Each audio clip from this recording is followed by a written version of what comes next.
Hey man, recently I sat down with one of the world's biggest producers and engineers, Ken Lewis. I mean, this dude has worked with some of the biggest artists like BTS, Taylor Swift, Kanye West, Bruno Mars, Drake, and that's just a small fraction of his resume, man. During this interview, we talked about going to audio schools, Ken actually building his dream home studio, how to prepare a mix for Dolby Atmos, and we even talked a little bit about his work with Taylor Swift. Check out this interview. Make sure you got your pen and pad, take notes, and let me know what you think in the comments. I mean, Berkeley's a great program, but I think only the rich can afford it now. So, you know, there's that. Uh, but for me, when I stepped into the studios at Berkeley, I'd never been in a studio. I didn't know how to plug in them. I mean, I'd been in bands and shit like that. So, but I didn't know anything about recording or being in the studio or anything like that, aside from like 4-track recording in my basement. And Berkeley gave me the time that I needed to get comfortable in that space before I had to try and go get a job. And while I was at Berkeley, I had 2 different internships at 2 different studios. And can we put something up here? And I got a taste of what it meant to work in a pro studio. And you gotta understand, like, the great thing about an unpaid internship is that they're not going to hire you at your skill level anyway and pay you a dime for your work. So the only way that you're getting in the door and getting that real world professional experience in a professional environment is an unpaid internship. And I had 2 of them. And one of those unpaid internships led to my paid gig at Soundtrack New York, where they gave me a compared to the other guys, a pretty solid starting salary and pretty solid benefits. I mean, I was dirt poor, but it was enough to live. And, 100 hours. Unpaid internship is like free training, right? It's like a free school, if you look at it that way. You can pay for college or you can go be an intern. There you go. And I definitely recommend interning. I talk to the elites all the time about that. Like, if you are wanting to, get big records and work with big artists, you have to get in the studios where they're recording. Like, that really influenced my choice to move to New York after Full Sail and go and work at Quad Studios, because I knew, like, all right, I started looking at, look, man, this where Pac got shot. Look, I'm going to Quad. Like, that's where it's happening, right? So I had to put myself in those situations. Otherwise, like, I'm from St. Louis. Nobody's coming there but Nelly. He's not recording in St. Louis anyway when he's back home. So, but I know now you're back home in Ohio, right? But that's because you made a name for yourself and you're able to get people to send you mixes or bring you where they need to bring you. But, if you're in one of those small cities starting out, you kind of got to get out of there for a while to go and find that work, right? I think it's not like you can't make it from a small city, but boy, you're giving yourself a whole lot of extra challenges. And like, I would give a perfect example. If I was in LA right now, I would be all major label work, nonstop label. And because I am not in that location, then I get, the label work when it comes in, and I'm happy with that. But I am very conscious that my location, even now with me, harms my ability to build my career. Fortunately, I'm really fucking happy with where my career is at. And, I'm happy in Ohio in a big house with a big studio and in a big plot of land that I own, than broke in an underwater mortgage in Los Angeles, paying it off for the next 20 years. I mean, when and nobody knew I left New York, which was great. Most people still think I'm like, a lot of people still think I'm LA based. I've never been LA based. You see the credits and they're like, he must be in LA. Everybody's so. Yeah, I think it's the hair. And they're like, yeah, man, he's got to be LA. Yeah. So your studio, you're in the home. You're in your home. Yeah. Yeah. I mean, I'm also in my home now, and it's actually my first time ever having a home studio. Like, I've done like a lot of like home studio training over the years, but up until last year, I've never had like a proper home studio. Like I've had like a laptop sitting on the edge of my bed, but you know. Bro, 32 years in the music industry. This is the first professionally built studio that I have ever owned, ever. Okay. And Nice. what if, I mean, it's great. I did a shit ton of damage in my old place in Jersey in my Studio B downstairs, which was solid, but we could have done much better. Yeah. Studio A is dialed in. It sounds incredible. Stereo sounds great. Atmos sounds great. The visuals here are bananas. And and I finally got my dream studio, but it took 32 years. But Nice. I So couldn't this in LA. I couldn't have afforded it. yeah, absolutely. And in New York is probably just as crazy, if not crazier. Yeah, I couldn't afford this house or this property in New York or New Jersey where I used to live. Yeah. Awesome, man. Thank you for all of your gems. I just got one more question. What is like, what would be the most ridiculous thing to ever happen to you throughout your career in a session or with a client? What's there something just like off the wall? Uh, like something that did happen. Yeah, yeah, something that did happen.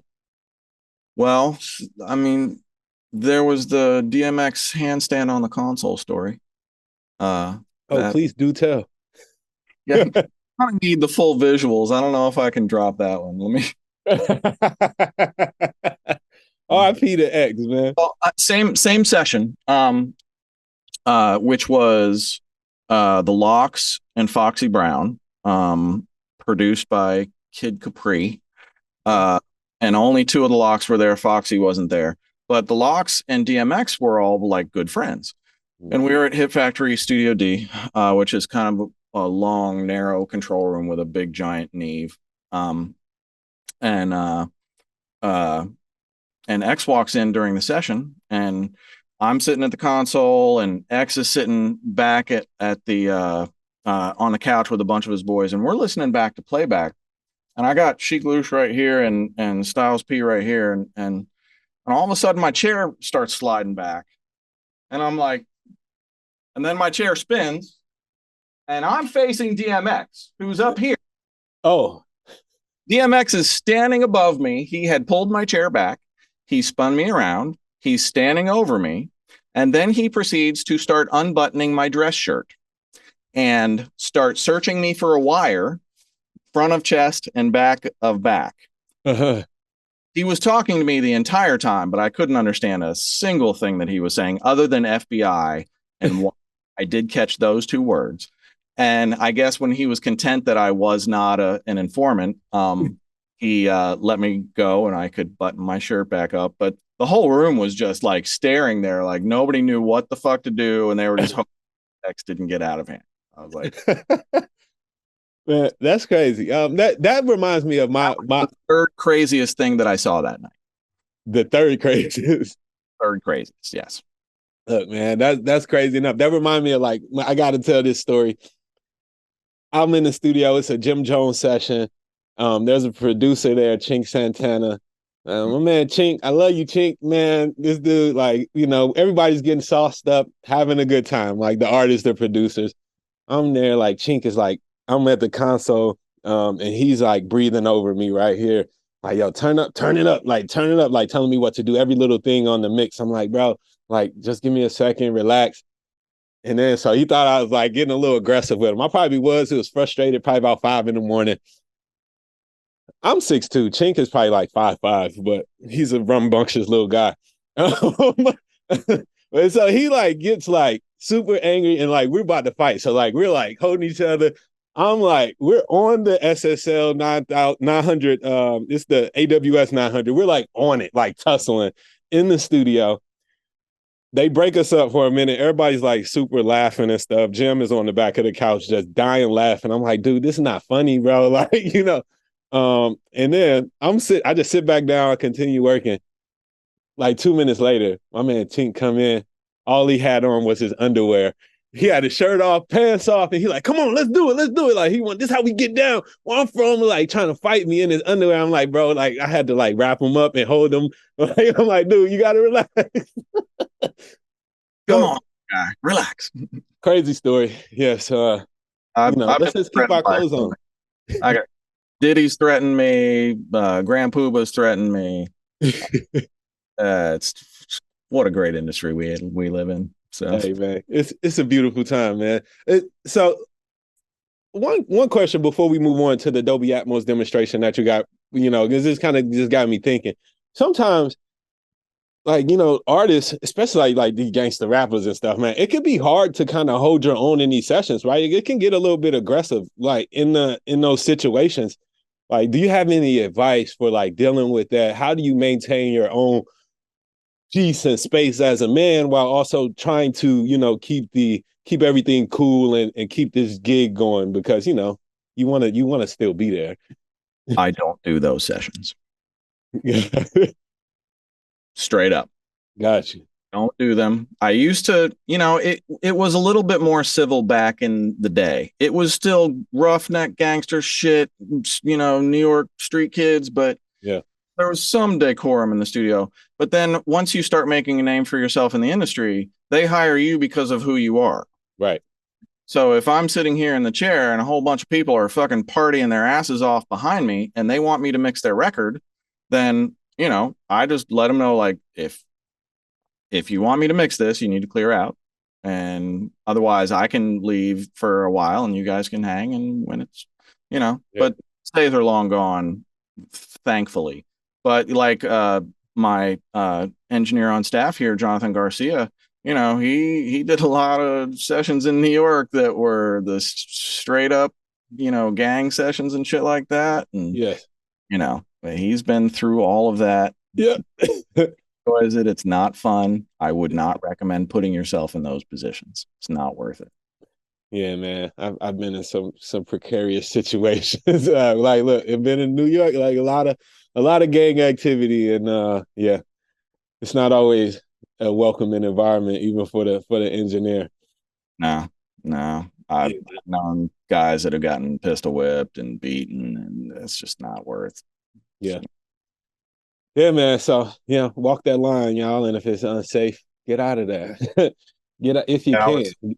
I was mixing a record for a Big Pun, maybe 2 months before he died, and he was 750 pounds at the time. And Wow. we were at Battery Studio A, and I had this big SSL in front of me, and I turned my chair around a moment, and Big Pun and Cuban Link are 5 feet behind me, sitting on the couch, spinning chrome plated 9 mils on their fingers. 750-pound Pun Yeah. on his. I just got up and quietly walked out, and I did not return until they left.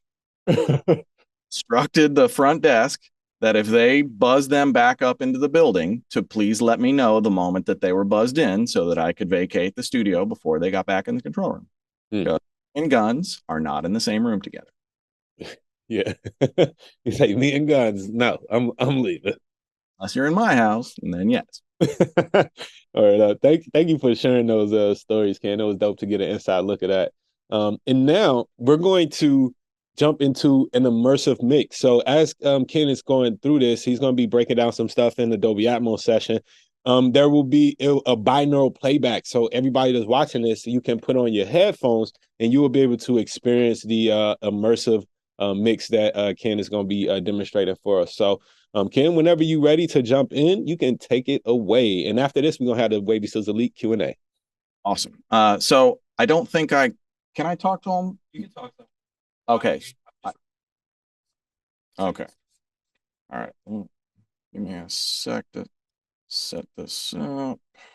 There's Wayne and Ben. All right. So I'm gonna play you a song from Obscene Stealers, which is my sync group. It's Obscene Stealers is me and Michael Moss, the movie trailer boss. Michael scores film trailers for a living. Not I'm yeah, he scores film trailers for a living. And he's done like Dune, Tenet, Fast and Furious, Star Wars, all that shit. He's incredible. And so me and Michael make epic AF music, and uh, yeah, and Roll with the Punches is one of the songs that we have done together. We just put out recently. So if you want to hear the stereo version of this or the Atmos version on streaming, you can go to Apple Music or Spotify or any streaming, and it's Obscene Steelers Roll with the Punches. So I'm going to play down like a minute or two for you guys, just so you can hear the binaural experience of the mix. This is the Atmos version of this song. So here we go. All right. Okay, that's all I need to do, right? Okay.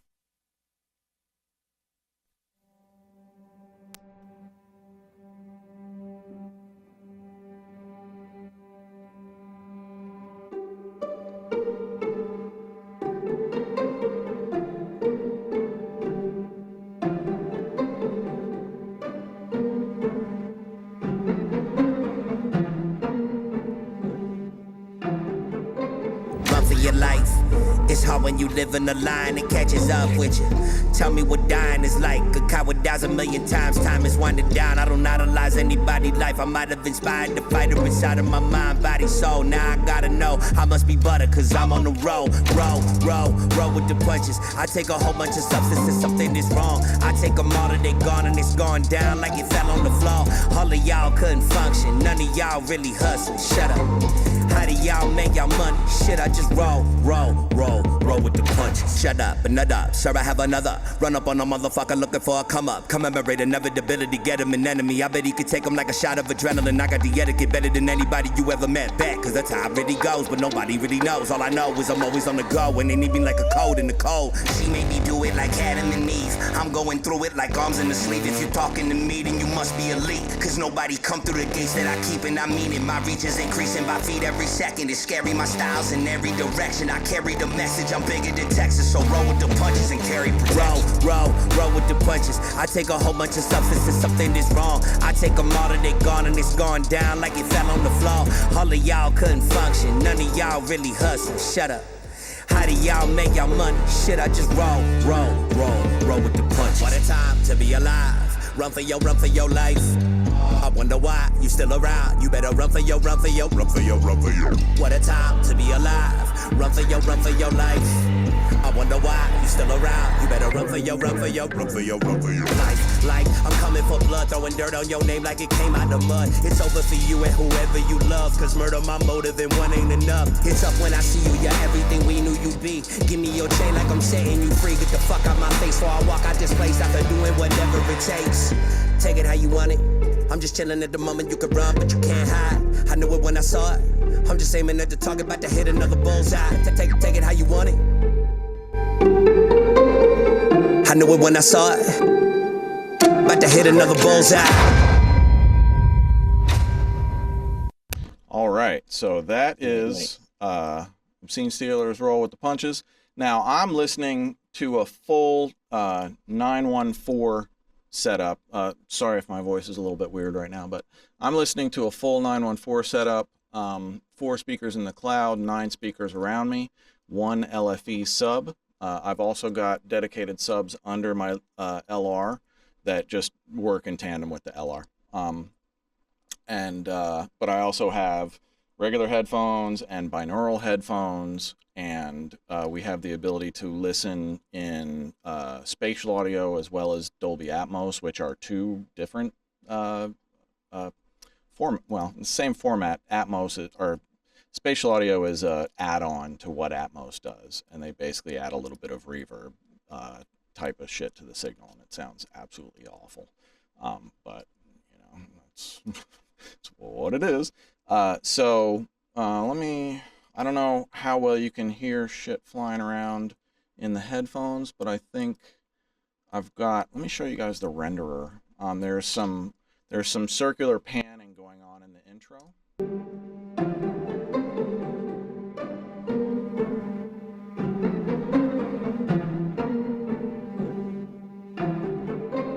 Run for your life. It's how.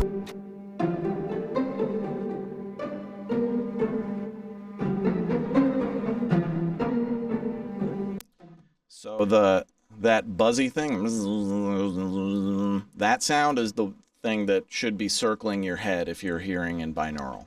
And if you have the Apple, should they be hearing? No? Okay, just regular headphones? Okay, regular headphones is all you get. So the Apple headphones will sound like everybody else, I guess. But you are getting the binaural experience. Let's see. All right. Does anybody have any questions? One thing I was going to ask is that could you just explain the difference between the binaural and the Dolby Atmos mix for anybody that may not be clear on what the difference is there? Yeah, the binaural is headphones only, basically not a stereo, but a 2-channel mix that carries encoded binaural information. And the way that you encode binaural information, if I can find it here, is boom. So this is how you set your binaural settings. This is in I don't know, we have it in utilities. But I can choose whatever instrument I have on whatever object that it's on. So you basically attach sounds to objects, and then you put those objects wherever you want them in the room. And that's kind of how it works. But then those objects can be represented binaurally in headphones only to be off, near, mid, or far. And if you set an object at far in binaural that doesn't sound far in regular headphones, it's going to sound totally different in from the stereo to the binaural. You're just going to put distance between it. So you got to be really careful when you're messing with binaural that you want to hear that distance that you're adding, and that also on top of the binaural, spatial audio is going to fuck with it a little bit on Apple streaming. The full Atmos stream is typically, I think Apple is now streaming 9.1.4 in their new operating system. So you can actually stream out of Apple Music I can stream to all of my speakers live. So that comes off of an ADM, which is the ADM has both the stereo and the Atmos, or is the ADM just the final bounce? Do you mean the stereo mix? No, the Yeah, the ADM has every other derivative from it, from your renders to binaural to full. So can you explain the ADM to them? So Jonathan is the Atmos tech wizard around here, and he also does all the Atmos mastering here, which is total wizardry as well. So explain to them the difference between what we first send to clients and then what we send at the end. Hello. So when we first send the clients, we print out an ADM file into the renderer. Now you can do it into Pro Tools, Command Shift B, and you shift the setting to ADM, and that is a master file that contains 128 channels, up to 128 channels of objects, and that includes like a bunch of metadata. So, hello. So, after we have our final mix and master, we import it to the renderer, and then we we extrapolate from the ADM an MP4. So we can then send off to our clients, and they can listen to it off of any type of headphones. And if they have like Apple AirPod Pro 2s or Maxes, they're also able to stream it with the Dolby Atmos Spatial audio from Apple Music directly from their cell phone or from the link that we generate from Smash.com. And so the Atmos ADM file is basically just a master that can have like a bunch of re-renders derived from it. To be uploaded to DSPs, you have to have a stereo master to be synchronized with the Atmos ADM, and it will play back either or whichever setting you have on.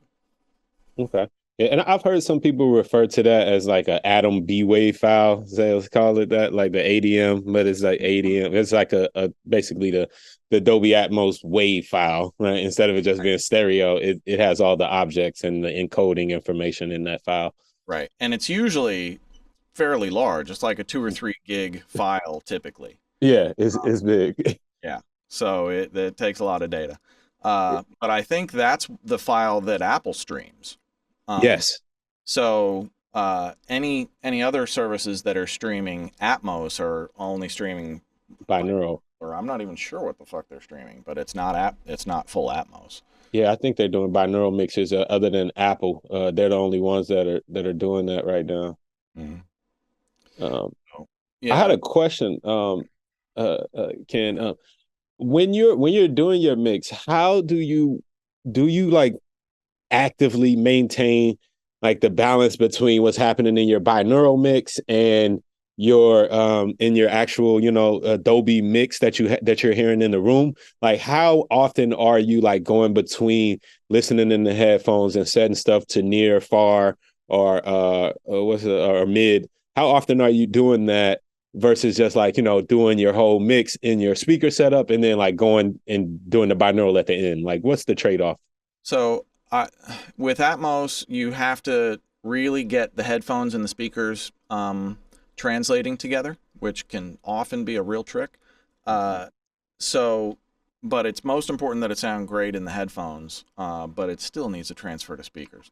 So, and if you were mixing Atmos and you don't have a full setup, you're mixing binaurally only, you can have Jonathan master your Atmos and he can listen to it on speakers and make sure that you're not making huge mistakes. Nice. And because that's the problem, you don't even hear a lot of the phase issues that can be devastatingly bad in speakers that can sound completely fine in headphones and vice versa. So you got to know both systems.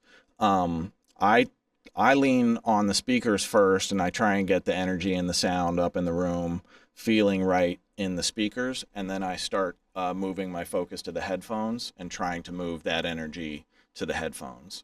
And then after I feel like it's matched up pretty well, then I might start playing with the binaural and seeing if opening up some of the binaural settings gives you a better headphone experience. Yeah, I kind of find that's been like a kind of workflow that I've done. But me and Ben just actually got done working on a project together not too long ago, and Ben, he's like mostly in the headphones. I mean, like, well, he's all in the headphones in his.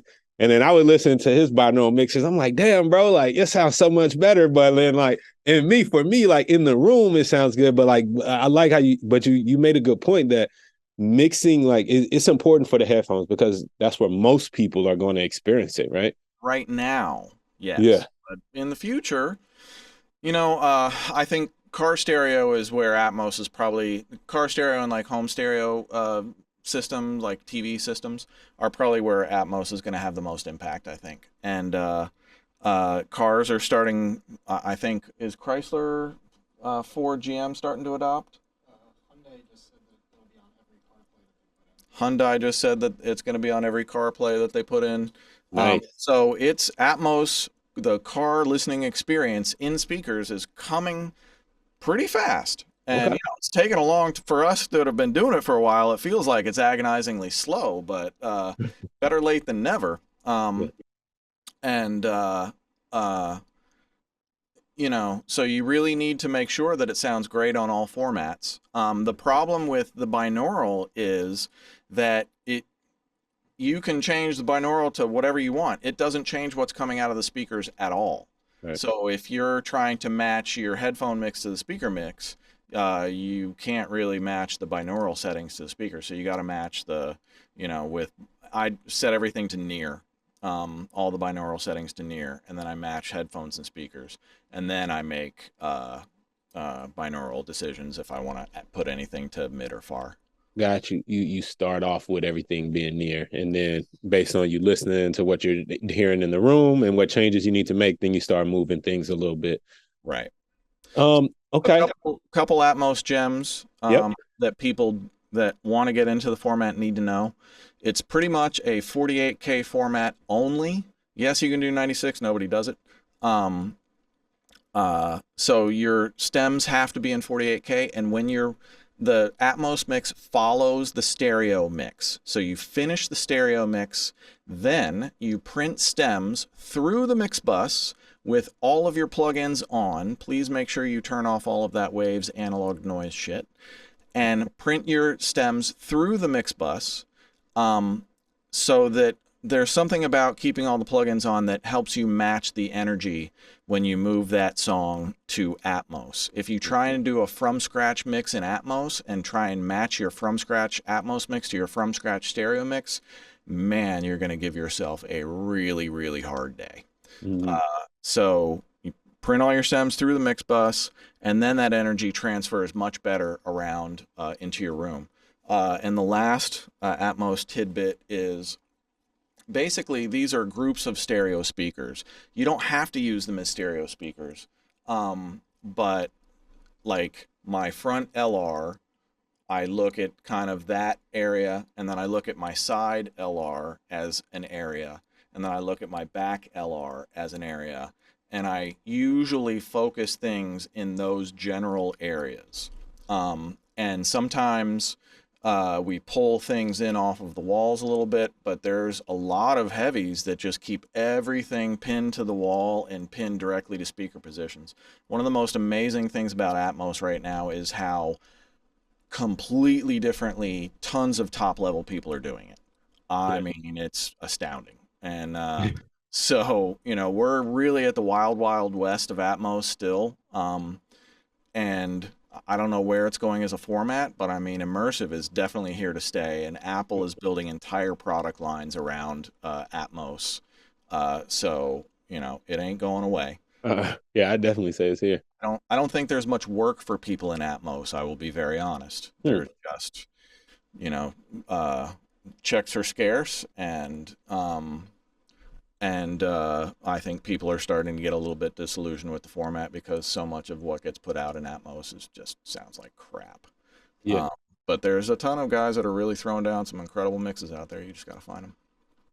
Yeah, so there is a lot of stuff that just, I feel it's not really serving serving the format as much as it could be. And I think a lot of that is us kind of being beholden to staying true to what the stereo mix was. And kind of like leading on to that. Do you feel like you're kind of restricted in what you can do when you're doing a Dolby mix because you have to stay close to the stereo energy? Absolutely, 100,000%. Um, Now, if I'm mixing Obscene Stealers, I'm the artist. I Yeah. get to make a creative choice. Do I want to depart from the stereo in the headphones and give them a unique Atmos experience? I certainly can do that, but it's my artistic choice. As a Mhm. mixer, when I'm hired to mix Atmos, the expectation is, hey, we have this slam and stereo mix. Everybody loves it. We need the Atmos mix to sound as good or better in the Atmos headphones. And if you give them a song that sounds like a remix or a different version or a different energy, Yeah. then they're gonna instantly know it, especially the artist. So Yeah. So you say that one of the techniques that you have for kind of maintaining that integrity of the stereo mix as you bring it into Atmos is like keeping all the plugins on your mix bus and everything as you're exporting from there. Now, wouldn't that some wouldn't that like change? Like if I'm using a compressor on the mix bus, but then I'm like just printing out stems and it's like the drum stem only, wouldn't that kind of change the way the compressor is interacting with that drum stem a little bit? a little bit, but Mhm. not as much as you would think. Okay. Not And enough to as make a a big deal about it, you think? I have really yet to do a mix where I'm like, oh, this is so much louder in this section than it was in the stereo. Like usually Mm, it's just not a thing. gotcha. You know, I mean, it probably is on small scales, but I don't Uh-huh. think you really have to worry about it much. Okay. So, and what would you say is like one of the biggest like differences between mixing in Dolby Atmos and also in mixing in um stereo? Like how do you have to change your workflow? How's your thought process different? You have to use a lot more compression in stereo. You have to make a lot of sacrifices in stereo that you don't have to make in Atmos because you just have a lot more space to work in Atmos, and it's um it's a much lower LUFS or Yeah. RMS, whatever you want to choose. and they on sound check on your iPhone level matches the stereo to the Atmos. That's how they do that. But stereo mix usually comes in around -8 RMS, or similar LUFS, and Atmos is like -18. So it's much quieter. But that also gives you a lot more space to work. And it's all trade-offs. All right. Now, I think this might be the last question for me. Then we're gonna open up the floor for all the elites that might have any questions. I know that Jonathan, you say he does like the mastering for the Dolby Atmos stuff. Yeah. Do you do your own mastering on stereo, or do you like use a mastering engineer, or is it a sometimes type of thing?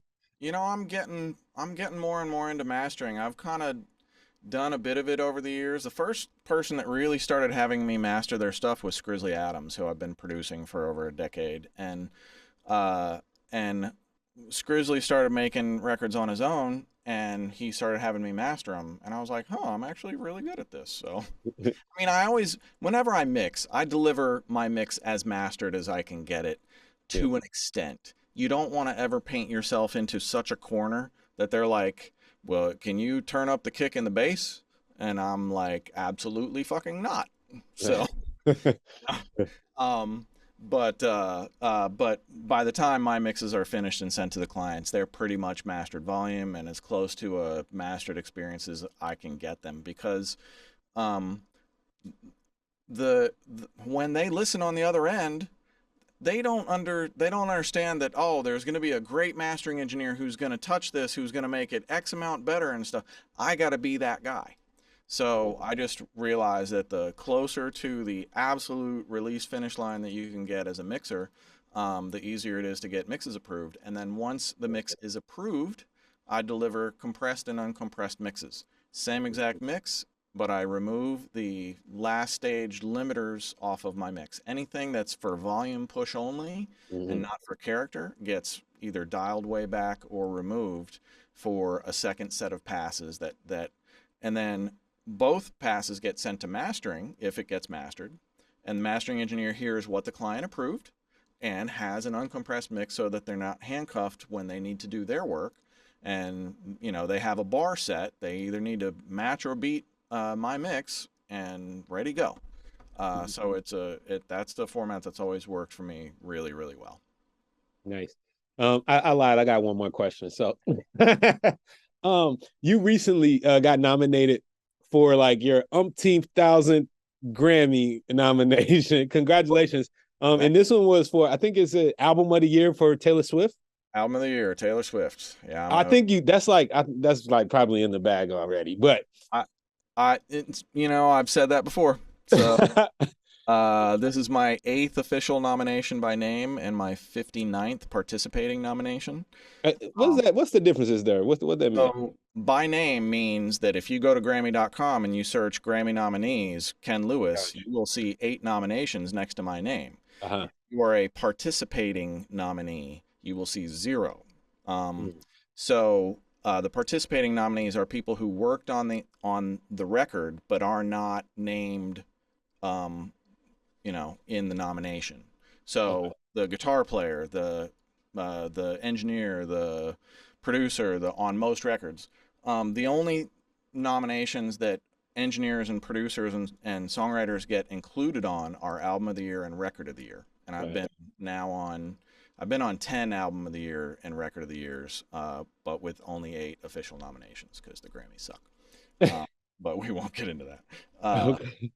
But yeah, I mean, if ever there was a year, Taylor Swift Midnight's coming off of the Eras tour, it Yeah. feels like a shoe in. It feels good, man. But listen, that's the Grammys. That's a whole nother thing in itself. But I will put up some prayers for you. I brought this up because I was listening to the Lavender Haze record, and you mixed that song, right? No, no, no. No. I'm a recording engineer. I am a Okay. recording engineer on Vigilante Shit, Lavender Haze, and Question. Okay. No. That is not exactly everything that I did on the record, but that is my official That's the credit. official. And That's the that's what got me recording engineer. Okay. um, So yeah, that's what I'm allowed to talk about. Okay, understood. Now, when I was listening to that, and I bring it up because like the vocals on that record they just sound so unique. It just gives like a depth, and it's just like layered and deep, and like you can feel it and see like Man, literally I feel like it's just stepping up. I can see every layer. It's like, I how was that achieved? I use Lavender Haze as my reference record to, dial in my speakers and listen Yeah, and set the bar for my mixes. It is flawless. I mean, Jack yeah, Antonoff is brilliant, and obviously Taylor Swift is brilliant, yeah. and and and I think Serban mixed it. I mean, it just jumps out the speakers. Such It really modern did. vocal production too, and you know, just wow. Man, Yeah, it's just an amazing record to listen to. it really. Um, what was the Taylor Swift vocal chain for that session? Oh, I didn't record Taylor. I've Oh, helped. Jack Antonoff hired me to do other things for him on the got you. Laura Sisk, I think, was probably the recording engineer for Taylor. And Okay, many hands on this project. yeah, Laura is Jack Antonoff's like right arm engineer and probably project coordination if that, and she's great. So you should have Nice. her on. She would be amazing.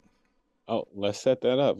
I think that would be great. I definitely want to bring some of that energy over here to the channel. Yeah.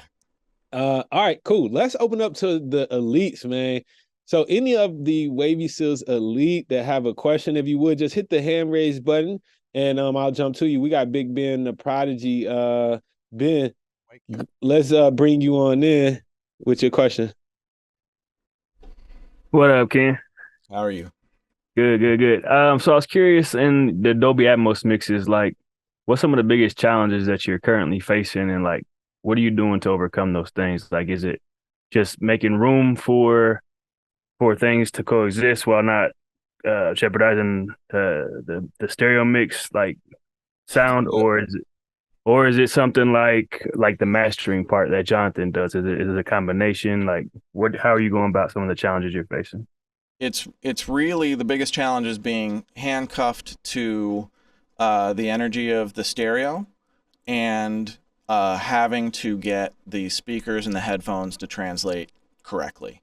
Those are challenges I didn't know were coming and are really tough to overcome sometimes. And as you mix more, you get better at overcoming those things. But the challenge of the balance of formats is really difficult. Okay. And the challenge of not overdoing it. Like you don't need tons of shit spinning around and flying around. You need a coherent mix that makes you feel in the headphones and sit in the room like you're hearing a better version of the stereo. Like the stereo is just enveloping you. Like, I mean, I fell in love with Atmos because that's how I always thought music should be. I always wanted to sit in the middle of the music and hear it instead of having it come at me. And when you can sit in the room and switch in real time between the stereo master and your Atmos finished mix, man, it is a religious audio experience, and I highly recommend it. Then are you? I noticed on your session you have a whole lot of plugins. Like, what is the normal amount of plugins that you're using during these sessions? Usually not much, because you're dealing with mixed stems, so it's much more about balance and placement than it is about digging in with EQs and compression. Not that you don't. You certainly can, and I certainly do, because you have more sonic room to play with in Atmos than you do in stereo. So you can add a little bit more bass, and it's going to carry. But like, so for instance, we have Samp from Hornet. This is Hornet Samp. This is designed to, you put Samp on every single channel, and then one plugin controls them all.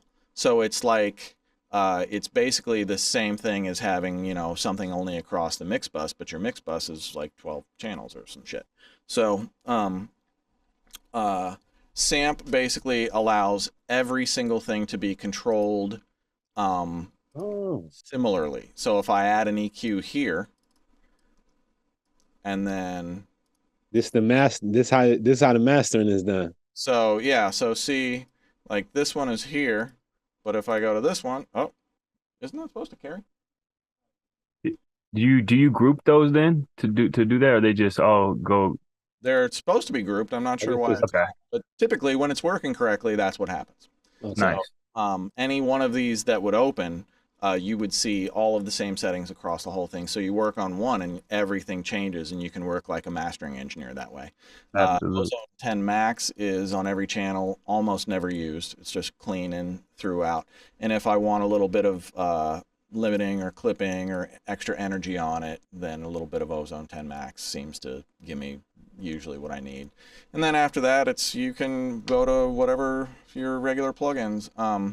My two, let me show you one plugin while I got all your attention. So I don't know if you guys knew, but I also design plugins for a living, mostly selfishly, um, so that I can have the best tools that I want for my workflow. But this is LolComp. Mixing Night Audio is my plugin company based off of Mixing Night live stream on YouTube. And LolComp is 5 of my chains under the hood. And you select your chain. You see the silliness of this thing. And then you push into the chain. This is my vocal chain. This is my 808s and low frequencies chain. This is my punch and drums chain. This, and this is like the pretty chain. And then we have drag, which is like saturation into distortion. And it's all, so basically you select which of my chains that you want, and as you're pushing into it, there's a lot going on under the hood. And it all works in like ratios and percentages in ways that I do my processes on so many mixes, and I've really dialed it in. And then you have this drop down that's like fatter, thinner, little bit of extra limiting. We have a 2-band exciter with lavender and haze because we worked on it. So the lavender band is like a mid-range exciter, and the haze band is a high-frequency air band. And then oxidate is like 5 of my most usable go-to reverbs that are just like when you just need some space on something, you have 5 different choices and you can dial it right in. And the crazy thing about LolComp is that you have the ability to get such an incredible range of sounds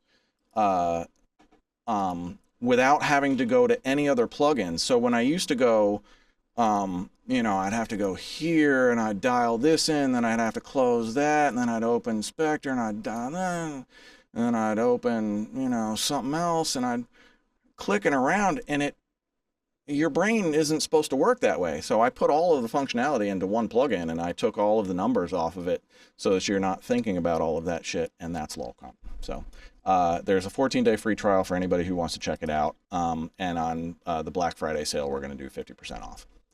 Nice. I So definitely I rock with both of those, Ken, Greenhouse and LolComp.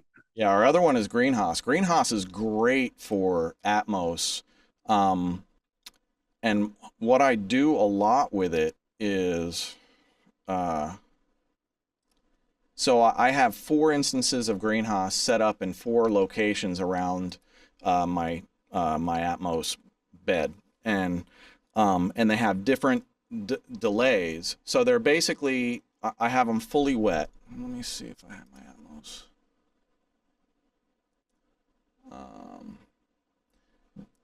Yeah, here we go. No, that's not it. Where'd it go? Sorry. Oh, here we go. Yeah, so this is my default start on Atmos. It's fully wet, and I'm maybe 10 to 15 seconds back. So this is like a chorusing thing. So I will put Greenhouse in the back LR, and I will often feed, say, a little bit of the lead vocal that's mostly in the front LR or pulled into the 9 speakers here.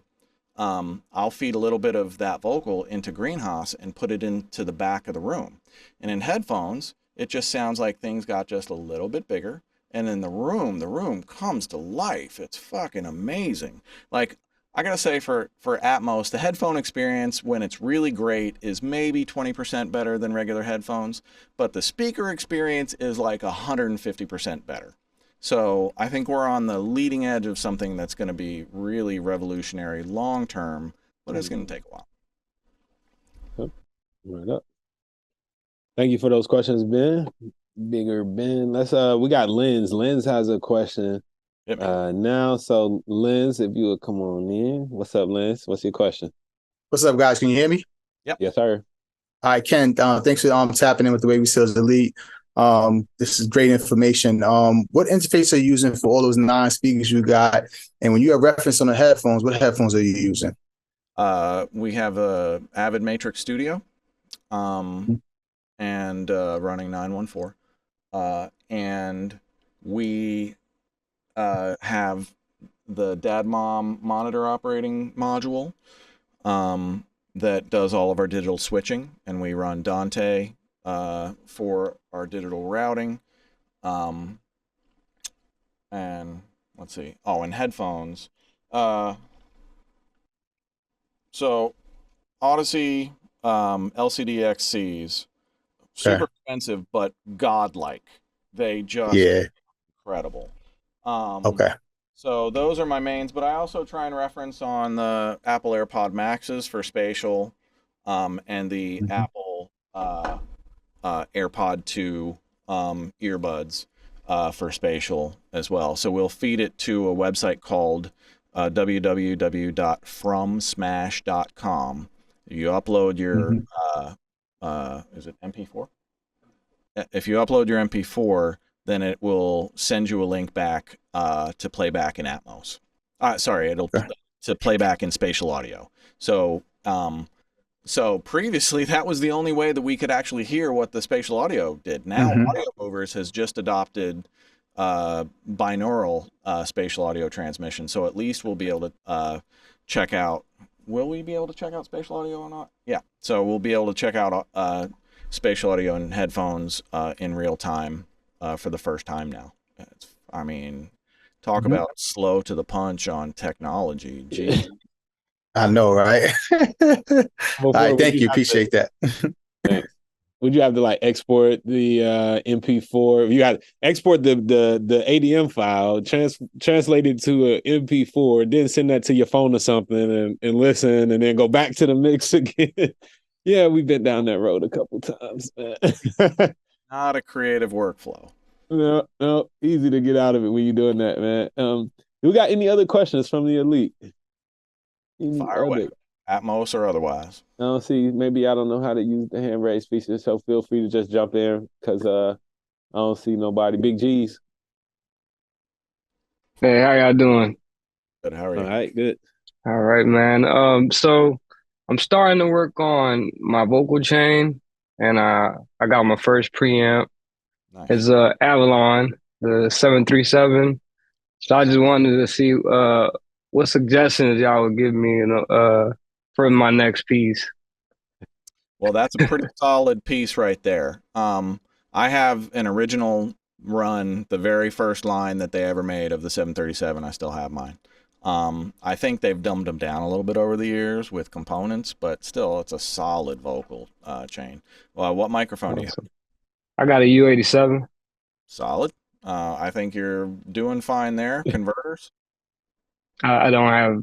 I mean, interface. My interface. Yeah, my Apollo twin. Yeah, your solid interface. I think you're really good on your don't overthink it. What else do you need? I mean, if you're cutting more than just vocals, then you only have a mono channel. So if you do any kind of stereo recording in the room, then you're going to need a pair of stereo mic pre's. So pick your poison. I don't think they need to be super high end. I think that's a great lesson for you guys to think that like we labor like crazy over sounds in the studio. No, we don't. No, not me. Man, when you're in a production session and the ideas are flowing, when I say the engineer needs to be invisible, that's what I mean. When the guitar player picks up a guitar, you need to have that shit going like right then. So we did like the Des Rocks project is the one I like to reference. DESROCS. It's a big rock project, and we've done a ton of licensing. He streams really well, and he's touring the world. All of the guitars on the first 2 EPs were cut directly into a IK Multimedia iRig Pro, which is a 1/4 inch in to a USB in. USB-A, and that's all it was. And we direct guitared all of those guitars, and they sound massive. And it took 5 seconds to dial those tones in, and that freed us up from the hour of tone chasing that most, that I've seen people do. And in that hour of not having to tone chase, we got a ton of creative ideas and parts down. And that's what you need to understand about if you're the engineer in a session and you're trying to keep the momentum going, it's not about you. It's nobody wants to suffer through you trying your 3 different microphones on their voice. You do not ever check the vocal microphone with the artist behind the mic. That microphone is so dialed in before that artist walks into my door that the moment they put on headphones, it sounds like they're in the middle of a record. They're singing to a great rough mix. That vocal sounds dialed the fuck in. I got Lol Comp on it. We've been cutting from Lol Comp, and here's a super cheat code on vocal tracking. So here's pretty much my vocal tracking chain. I'm mashing it into the limiter, and I'm mashing it into the compressor. And basically what I'm doing is, and this is low latency enough that you can track with it in real time. You can even add real reverb in real time.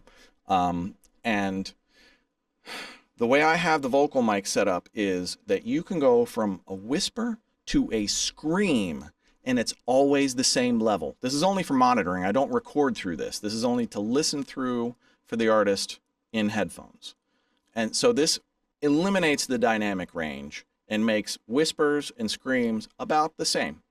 So they never lose themselves in their headphones, and they never blow out their ears in their headphones. And they can work that microphone in a way that they have never been able to before.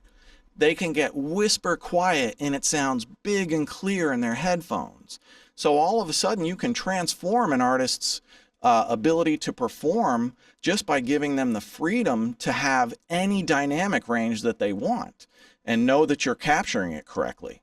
That technique I have seen absolutely transform artists.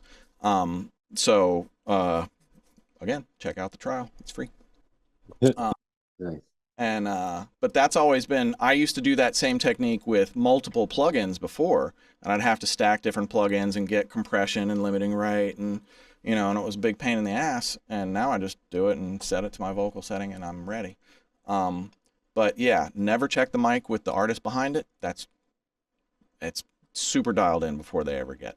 Like, everything should be keeping the artist in a creative zone to create something great, and to not have to ever worry about the technical. The artists usually aren't technical. They don't want to be. They don't want to know about it. That's your job. Keep it to yourself. Word up. Good answer there. Lex Ghost, you got the next question, sir. Lex. I appreciate you, Wavy Wayne. My guy. Appreciate you, Mr. Ken. Thank You know, I be in them little, I be in the mixed days. I be in there. We have your mixed days. You be having some educational things going on, I'm not gonna lie. Nice. Since I got you here personally, and I know all of us got the same thing in our heads, I got 2 questions. Yeah. Your 2 favorite plugins that you're gonna use all the time, or most of the time on your mixes. That could be old and new, because whatever the new adaptive flow would be, what you're gonna use still with the old and keep the new with it. And the next question would be same thing on the mastering side. So 2 plugins basically for regular track, and then 2 plugins for the mastering that I always want to be around. All right, thanks, Lex. So different plugins for tracking and for mixing. Is that what you're asking? But it's basically whatever 2 plugins that you're always gonna feel like you're gonna want to use. Oh, What well, plugins feel like home to you, basically? I built them. Right. I'm telling you, so I own a plugin company which sounds exotic as fuck. I haven't made a single penny from selling plugins, not one. I'm in the red on it by far. I'm hoping that we can keep going and keep building the company to a point where someday we're profitable, but we're far from that. But what I did do was build 2 of my favorite plugins that have replaced so many of my other processes. So Law Comp and Greenhouse would be 1 and 2. But the other things that I typically always find on the mix bus, I think FabFilter Pro L2 is a pretty industry go-to for the last in your chain on your mix. It's got great oversampling. It's basically my last volume finisher a lot. Slate FGX2 is pretty good for the exact same thing. The thing I like about FGX2 is you can tailor your transients with it in a way that you can't with FabFilter. So you can get a little bit more energy out of your kicks and snares and stuff if you need it. So I think those are 2 regulars on the mix bus. I also really like Plugin Alliance Black Box HG2.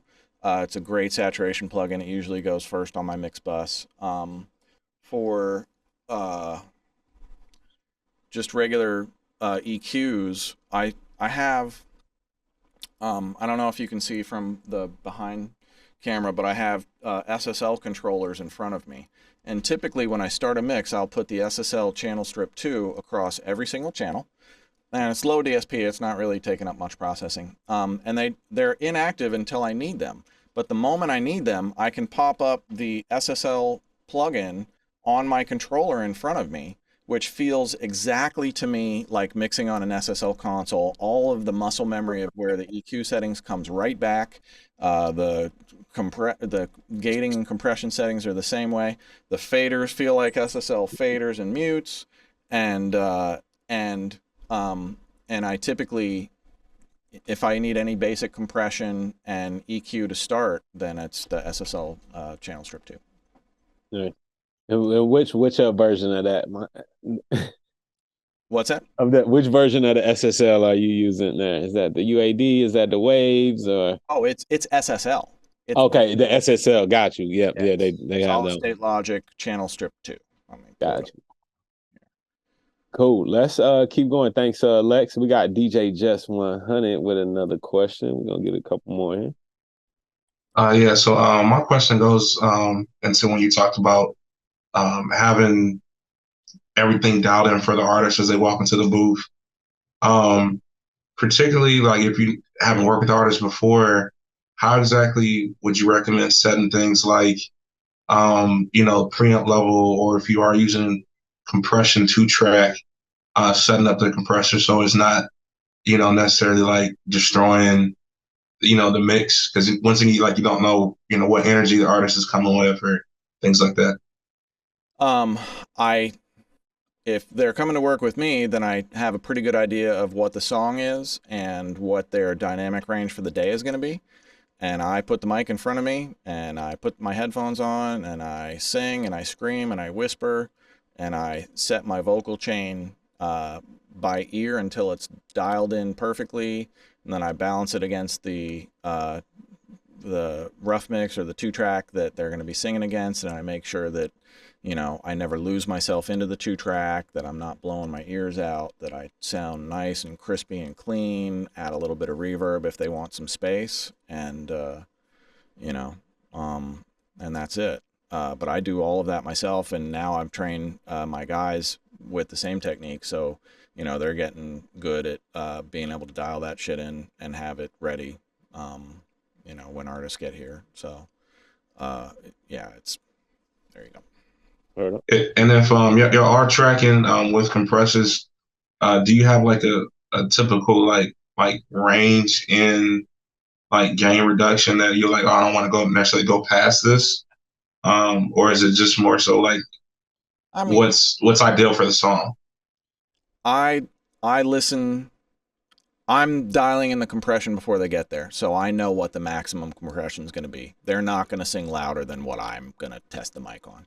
So before they ever walk through the door, I'm making sure that it doesn't sound too, like I'll be gentler with the tracking compression than I will with the monitoring compression for their headphones.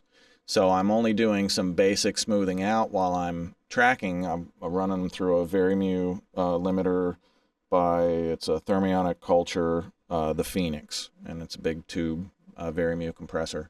I use a tube microphone, a Sony C800G, a vintage one, sounds amazing.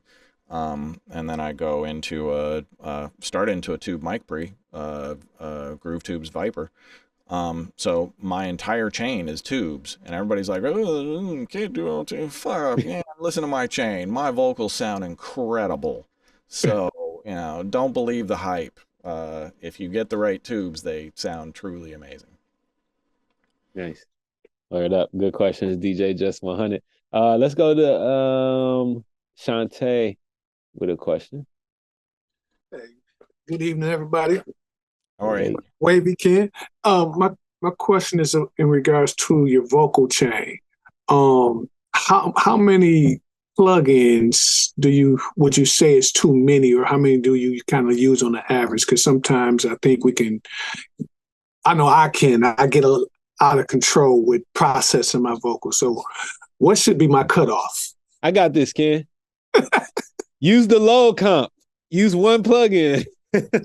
All right. No, I'm sorry. Go ahead. That'll get you all the way or very close. But in reality, here's like when I've trained other mixers and I've watched these same problems happen a lot. And my suggestion is usually like when you think you've painted yourself into a corner, just duplicate that track and deactivate the first version of it, strip all the plugins off and start again. And, try not to make all of the same mistakes twice. And you usually find, I'm often my mixes will have 8 or 10 plugins on the lead vocal. But I usually carve things in very small chunks a lot. So I'm using things very sparingly all the way down the chain to accomplish very specific tasks. So there is no rule. But when you get painted in a corner, just copy it and start again and see how your results are. And then you can, when you think you have it redialed in, then you can open up your other one and you can A/B. And you can go like, oh yeah, this is way better. Or no, I liked how I had it before. I was questioning myself. And that's like, for everybody in this creative industry, everybody goes through imposter syndrome. Everybody. And you just think like, the hardest thing about learning how to mix is knowing where the finish line is, knowing when you're done, knowing how to get to that point, knowing when not to overdo it. And that's a learning process that just takes time and experience, and you get better and better at it as you go. And you can do things like use reference mixes to help you target certain levels and certain EQs and things like that. If the 808 sounds great in this mix and your song is similar produced like to that, then you can A/B that mix against yours, and you can set your 808 levels comparably to theirs. You got to make sure that you're always level matching when you're using those sources so that you are, getting apples to apples. Nice, good points there. Thank you. Do we got? I think Lynn's got another question, and then if there's one more, we'll take that. Otherwise, we're gonna let Ken get out of here. Right. Ken, before we take this next question, you're 100% in the box for the mixing? Yes. Okay.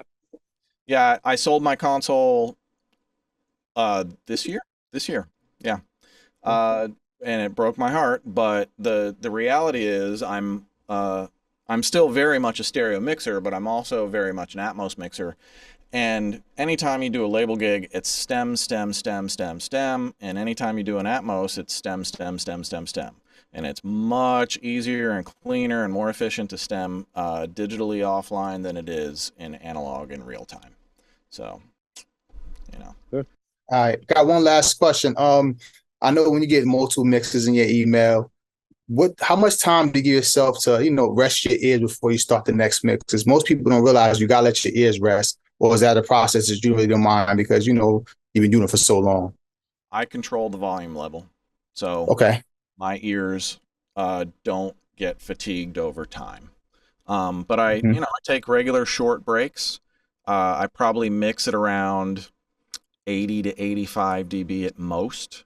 Mm-hmm. Occasionally I'll turn it up to 90, 95 and, you know, see how it's bumping. Often, you know, if I'm feeling like the mix is close to dialed in, I'll turn it down to 75, 70 dB and just tweak and fine tune, and then turn it back up every now and then and make sure that I'm not too bright or too bassy, or, you know, because your ears perceive the mix at low volume differently than they perceive the mix at mid volume, differently than they perceive the mix at high volume. And you need to make sure that your mix translates to all of those volumes. All right. Thank you. Right. Yeah. And then we're gonna go to Big Ben to take us out of here. Ben. Yes, sir. I actually had a technique that I picked up from you, using the FGX, to monitor kind of like where my mastering would sit at. Mm-hmm. I can't remember what your target range was, but I believe it was between like 8 and 6.9 or something like that. Yeah. So I use the FGX meter, usually only the meter, because I trust that RMS meter. I never look at LUFS on a stereo mix, only RMS. And the way I dial in my final level is I find the loudest section of my stereo mix, and I go to that section, and I make sure that if it's really bass heavy, it's probably going to come in around -7 to -8, or that's going to be the loudest. And if it's not super like 808 heavy, then it's probably going to come in at -8 to -10. And that's mastered range. You know, Drake will push it a little bit further. It's not like you can't, but you know, they've got the best engineers in the world, and you might be pushing straight into distortion. So you got to be real careful that you're not sacrificing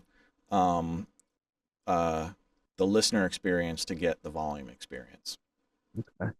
And then I was going to ask you too, like, I know on mixing night you do a lot, you do the sprint mixes. I know it's a technique that you use to actually get your mixes into place. I was curious, like, how close you are to being almost finished after you get into your sprint mixes, because I know it seems like you get in there in 10 minutes and then it takes you probably another 10 minutes, and it seems like you're close. Or Well, so the sprint mixes, for anybody that's seen them, those are mixed stems. So the big solve is the volume. The stems already should sound pretty good. Occasionally I'll leave dry stems in there so that I have a little extra challenge, but for the most part, the sprint mixing is teaches you the most fundamental, most important thing about mixing, which is balance.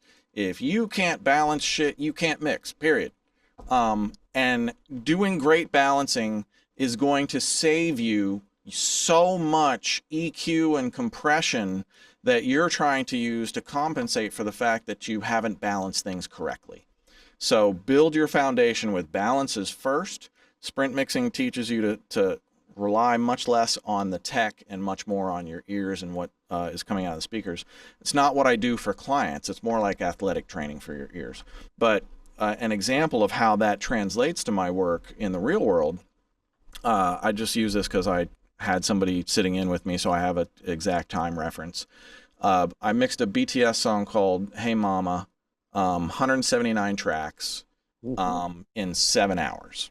Didn't take a break. I was just in the fucking zone, and start to finish on the SSL analog mix, 7 hours, done. And sent it, and they asked for one tiny little revision, and the mix went final.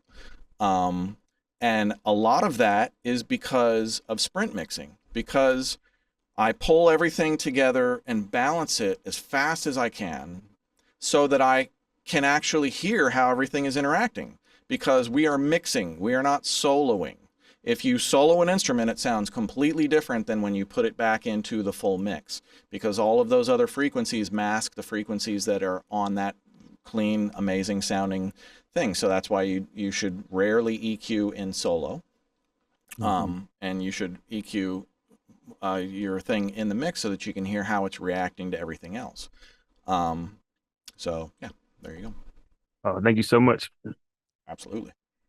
Word up, man. That has been an amazing conversation with Ken Lewis, y'all. Thank you so much, Ken, for taking the time out to share your many years of wisdom and experience with us, man. It really has been invaluable. Well, thanks to the community for showing up. Like, I appreciate you guys every bit. like, you know. And Yes. please come to mixing night. I think December 1st is our next show. We always do the first Wednesday of every month is mixing night. Okay. I think it's December 1st, December 6th. December 6th, 8 p.m. to 10 p.m. Eastern New York City time. All right. We're live and free on YouTube, and I throw down. I mean, it's a fun time. So Right. I'm sure we're gonna be up in there. Make sure y'all put Wavy Seals the lead off in the chat, and you know what I mean, and show that we showed up. yeah, and please, introduce yourselves to my community. My mixing night community is an awesome bunch of folks, and they're really great. They're active on the chat roll during the broadcast, which is fan. That's like one of my favorite things to do is to rewatch the broadcast and read the chat roll as it's going. It's hilarious. Great people. Awesome.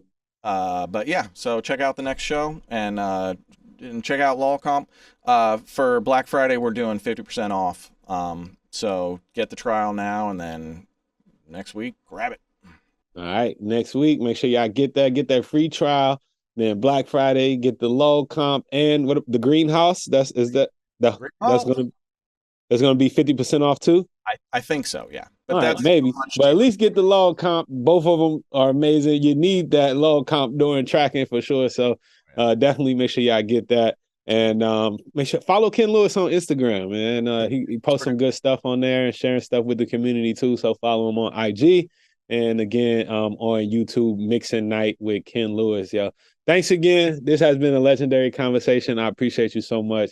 I learned some things. I took plenty notes during this, so I'm about to get to the lab, man. That's awesome. Well, thank you for the invite, and really nice to meet the Wavy Seals Elite, and we'll see you next time. Right on. Thanks, Ken. We'll see you soon.